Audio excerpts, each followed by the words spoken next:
Ethan once believed love was simple, but everything changed the night Mia vanished without a trace. One moment, she was thanking him for opening doors in his career world, and the next she was gone. No warning, no explanation, just silence slipping into every corner of his life like a cold shadow. He kept replaying the last week, searching for clues, wondering how affection could turn into distance so fast. But the truth didn't hit him until he uncovered the messages she never meant for him to see. In that instant, he realized their relationship wasn't built on trust or tenderness, but on calculation and intent.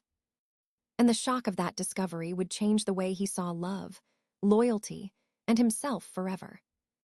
Mia's shift was subtle at first, gentle enough that Ethan thought it was just normal curiosity. She asked about his projects, his deadlines, and the small victories he brought home from work each week. Her eyes lit up when he talked about complex systems, and he felt proud sharing pieces of his world with her. But soon her questions stretched deeper, drifting far past what a partner usually wonders about. She wanted names, roles, budgets, and the internal politics behind every team Ethan worked with. Ethan laughed it off, thinking she was just trying to understand him better and support his long nights. Then she told him she wanted to switch careers and break into tech marketing after years stuck in agencies. She said she admired his path and needed guidance from someone who understood the industry well. Ethan felt flattered, believing he could help her chase something new that genuinely excited her. He began introducing her to a few colleagues who didn't mind giving advice or sharing experiences. Mia thanked them politely, but Ethan noticed how she steered every talk toward opportunities and open roles. Her confidence grew with every meeting, as if she had already decided where she deserved to be. She kept asking if Ethan knew anyone higher up who could mentor her or point her to better chances. He hesitated, but couldn't bring himself to deny her when she looked so eager and optimistic. That was when he mentioned Daniel, the mentor who had guided him since his first year in tech. Daniel was respected, well-connected, and known for recognizing ambitious talent quickly and accurately. Mia's excitement spiked instantly, almost too quickly, but Ethan chalked it up to nervous energy. She insisted she only wanted advice, maybe a quick chat about how to position herself for a switch. Ethan messaged Daniel, and Daniel agreed to meet her for a coffee the following weekend. The night before the meeting, Mia practiced what she would say, packing the room with confident strides. She asked Ethan to review her portfolio and resume, fixing every detail he pointed out without complaint. Ethan felt proud again, convinced he was helping her become the best version of herself professionally. During the meeting, Daniel was impressed with her energy, her clarity, and the way she framed her goals. He told Ethan later that she seemed sharp and ready to learn, someone who could thrive with guidance. Mia returned from that coffee with a glow he had never seen on her face before. She told him she felt like her future had finally opened, like doors were waiting for her to walk through. Within days, she received an invitation to interview at Daniel's company and celebrated like she already had the job. Ethan shared her excitement, believing this was a moment they would look back on someday with pride. He didn't see the distance slipping into her smile or the calculation hidden behind her gratitude. He didn't imagine that this small favor would become the turning point that unraveled everything between them.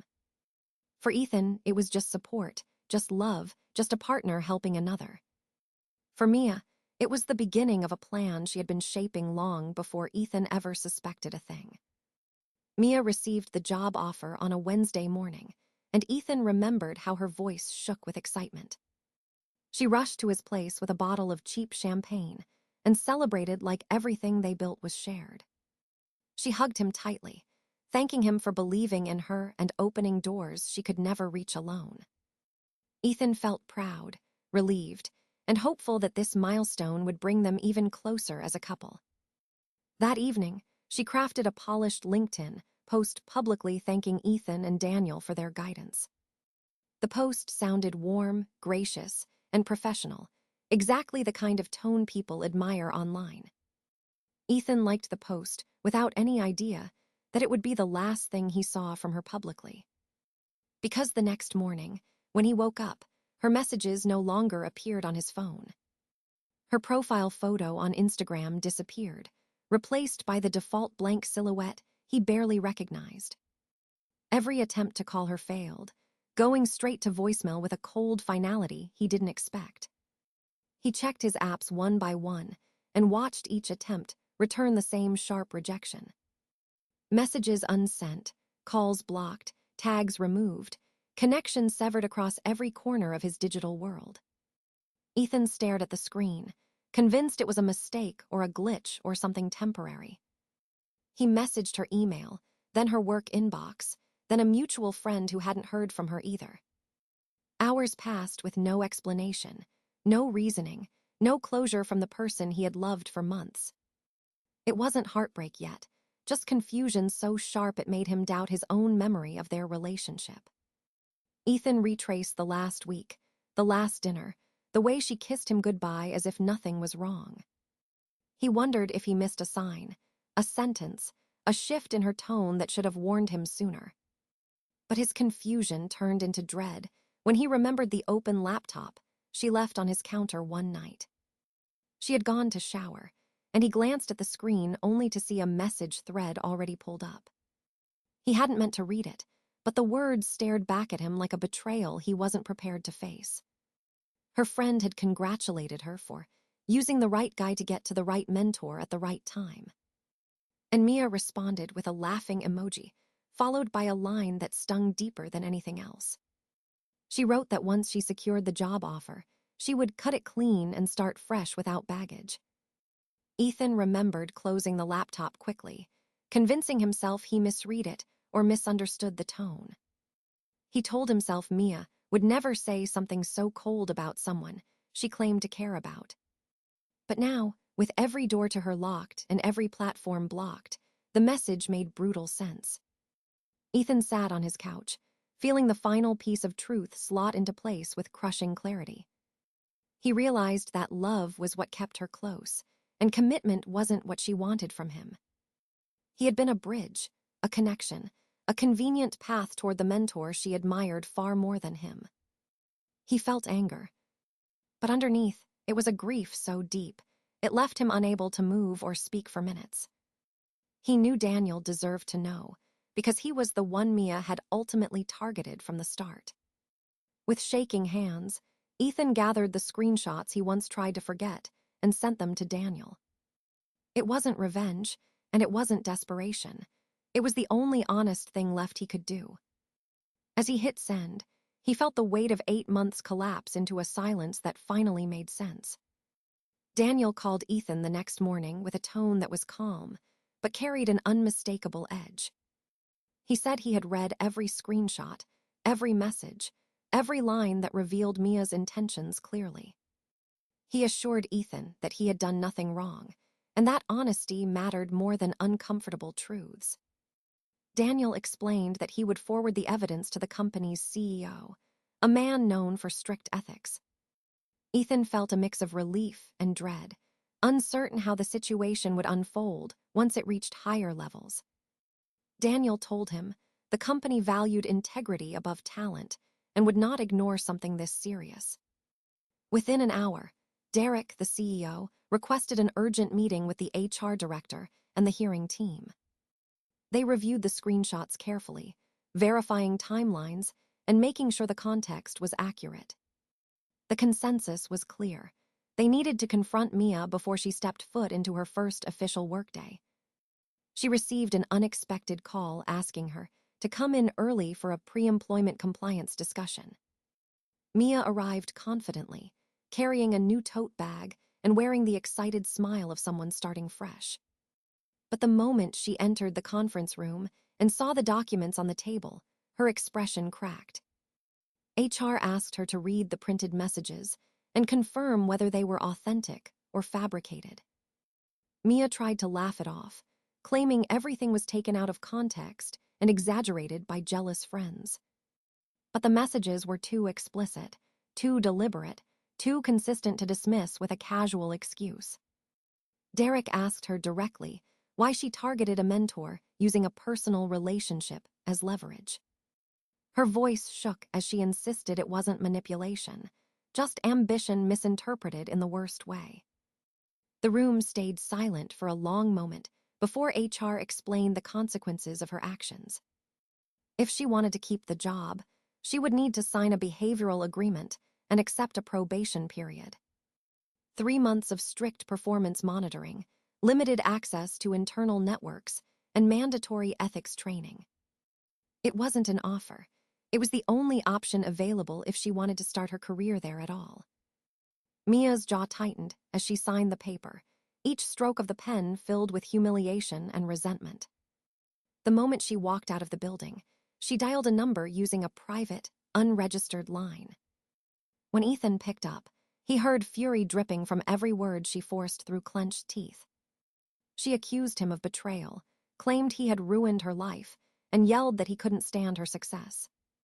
Ethan stayed silent until her voice cracked, then simply said he didn't want to argue or defend himself. He told her that truth wasn't sabotage, and that people face consequences when they treat others as tools.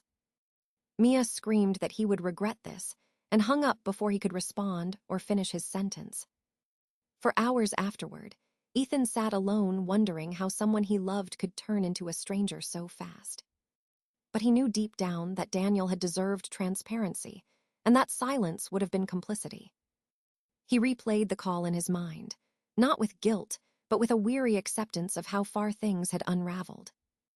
Meanwhile, Daniel updated him later that day, confirming the company would monitor Mia closely for months. He thanked Ethan for doing the difficult, honest thing, even when it came at a painful personal cost. Ethan ended the night knowing the fallout had only begun, but his role in it was finally complete. Word spread through Mia's circle faster than Ethan expected, and the backlash hit him within a day. Her friend Kelsey was the first to reach out, sending a long paragraph accusing him of selfish motives. She claimed Ethan couldn't handle Mia's success and decided to destroy her momentum before she outgrew him. Ethan read the message twice, stunned by how confidently she framed him as the villain of the story. He replied with a single line stating he only told the truth when the company asked for clarification. Kelsey responded instantly, calling him insecure, petty, and emotionally manipulative without hesitation. He didn't argue because he knew debating someone determined to defend a narrative would only fuel chaos. An hour later, his phone buzzed again with a message from an unknown number he didn't recognize. It was Mia's mother, writing in a tone that mixed disappointment with sharp, practiced indignation. She said Mia had worked hard her whole life and deserved her achievements without interference or judgment. She accused Ethan of tearing down a woman's progress because he couldn't handle being left behind. Ethan breathed deeply before replying that he never wanted harm for anyone, including her daughter. He explained that the company confronted him, not the other way around, and he simply confirmed the truth. Mia's mother refused to accept his explanation and insisted he owed Mia an apology for humiliating her. The conversation ended when Ethan decided silence was the only boundary he could enforce peacefully. That evening, another notification popped up, this time from Mia's younger brother, who was furious. He sent message after message, calling Ethan pathetic, vindictive, and unworthy of being in Mia's life. He warned Ethan to stay away from their family and accused him of trying to sabotage Mia's career. Ethan didn't respond because the hostility was clearly fueled by loyalty, not facts or perspective. But the words lingered longer than he expected, echoing in the quiet of his apartment like static. He kept wondering how easily people could reshape the truth when emotion pulled them in one direction. It hurt knowing that every one of them saw him as the antagonist in a story built on half-truths. He questioned whether he misjudged Mia entirely, or if her family had always known her ambition too well. Later that night, Ethan composed a final message to Kelsey, Mia's mother, and her brother collectively.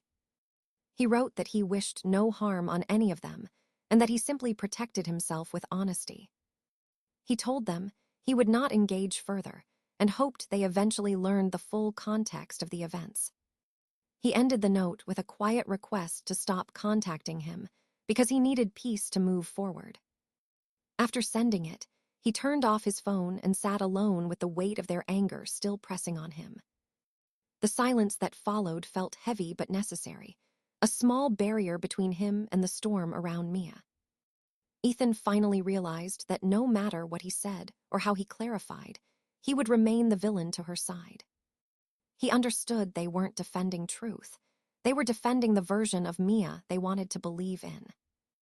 And accepting that reality became the first step in detaching from a story he was never meant to win. Mia walked into her new job on Monday with a stiff smile, trying to act like everything was normal. But the moment she stepped into the open office, she felt the chill she hadn't expected to face so soon. Conversations dimmed when she passed by, and the smiles she received were polite but noticeably distant. She introduced herself to a few team members, yet each interaction felt clipped, rehearsed, and cautious. People nodded, shook her hand, and then turned back to their screens with an efficiency that felt rehearsed. Mia sensed something was off, though no one said anything directly or challenged her presence there. But the shift became obvious during her first team meeting when no one asked about her background. Instead of curiosity, she felt only formality, the kind reserved for someone under quiet observation. Ethan later learned from Daniel that the company had discreetly briefed key staff about the situation. They didn't share the explicit details, but they emphasized integrity concerns and the need for caution. Mia picked up on the tension quickly, though she pretended not to notice the subtle social distance. At lunch, she sat with a group of analysts who were polite, but avoided deeper conversation entirely. Someone changed the subject every time she tried to talk about her career switch or her ambitions. By the end of the week, she realized no one added her on Slack channels beyond what was required. Her attempts to make small talk in the hallway earned tight smiles that faded as soon as she walked away. She spent more breaks alone than she ever expected for someone starting a supposedly promising role. The pressure only intensified when she posted a vague status on LinkedIn about overcoming obstacles. She wrote about facing sabotage from jealous people afraid of her growth, without naming anyone.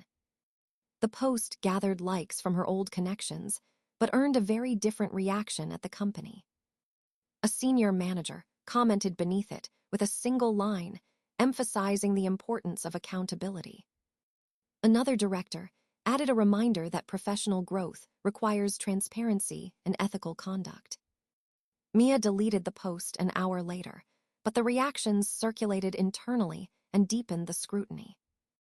Daniel told Ethan that Mia later tried approaching him again for career guidance and mentorship. She requested a follow-up meeting, implying she needed direction to stabilize her path in the company. Daniel declined politely, but firmly, citing workload and a conflict of interest due to recent events. He informed HR about her attempt to reconnect, worried it might be part of another strategic play.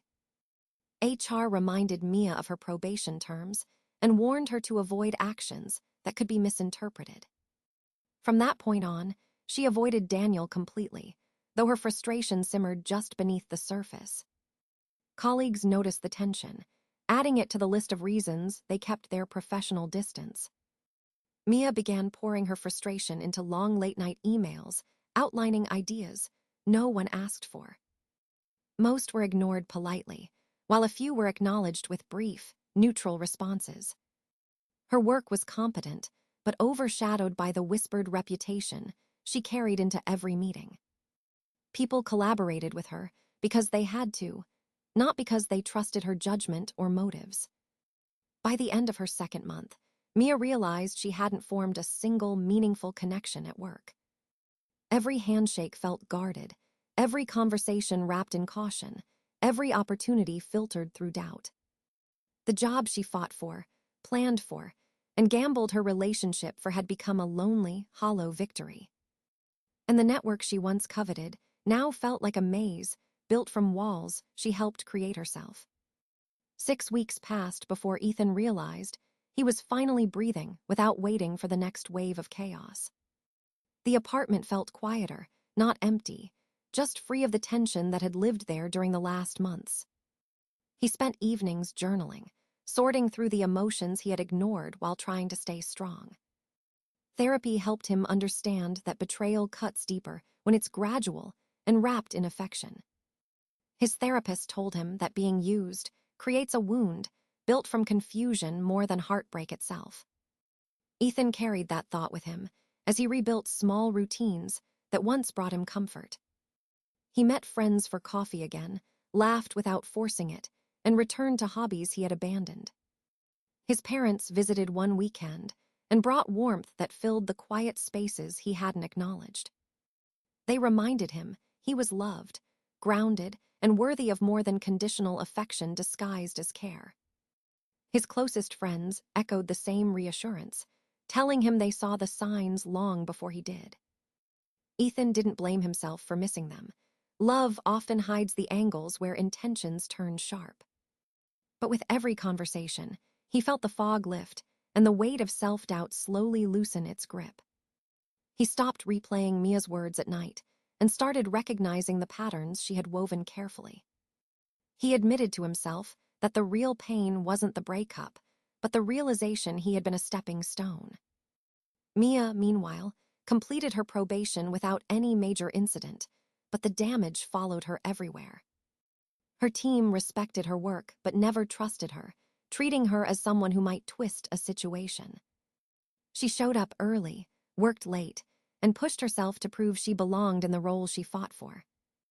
Yet no amount of output repaired the quiet distance that shadowed her every interaction. Office friendships formed around her but never included her, leaving her orbiting the team instead of joining it. She tried attending after-work gatherings, but each attempt ended with her sitting alone near the edges. People were polite, but politeness is often just a softer version of avoidance when trust has been broken. She scrolled through social feeds at night, watching colleagues bond in circles she never entered. Her frustration simmered, sometimes turning into anger she had no place to aim except inward. She blamed Ethan in private moments, whispering that he had ruined her path, though deep down she knew the truth. Actions carry consequences, and hers had created a shadow she couldn't outrun no matter how she tried. 6 weeks in, her success felt hollow, like an achievement built on sand instead of real connection. Meanwhile, Ethan learned to accept that some people will rewrite the story to protect their own comfort. He realized he didn't need their validation to know what happened or why he chose honesty. He forgave himself for trusting too deeply and for seeing the best in someone who never offered the same. One evening, he walked along the river and felt something settle inside him like a chapter closing. He didn't wish Mia harm, nor did he wish to undo the past. He only wished to move forward with clarity. He whispered to himself that truth wasn't a weapon and compassion wasn't weakness, even when misused. When he thought of Mia, he felt no anger, just a distant gratitude for the lessons he had painfully earned. He learned that love without integrity becomes a transaction, and no one deserves to live inside that bargain. He accepted that some people would always paint him as the villain, and he finally made peace with that. His story didn't end with revenge or bitterness, but with quiet understanding and reclaimed self-worth. Ethan walked home that night knowing he had outgrown the world where Mia once held power over him. And with every steady step, he recognized the strength of choosing truth, even when it costs you everything. Ethan eventually understood that telling the truth had never been an act of revenge, but an act of integrity. He realized he owed Daniel the honesty that Mia had never intended to give, especially after months of deception. He carried no pride in exposing the situation, only the quiet certainty that some truths must surface. Looking back, he saw how easily affection can blur into manipulation when trust is taken for granted. He accepted that people might still see him as the villain, because some narratives are easier than reality. But he stopped needing them to understand and focused, instead on the peace that honesty brought him. He wished Mia well, not out of longing but out of closure, hoping she learned the cost of using others. He knew her choices would follow her longer than his name ever would, and that was consequence enough. Ethan closed the chapter gently, letting the past settle without bitterness or regret in its final place. And as he moved forward, he carried one lesson clearly. When a relationship feels transactional, it usually is. He chose to leave the story behind with nothing but clarity, freedom, and a quiet hope for better beginnings.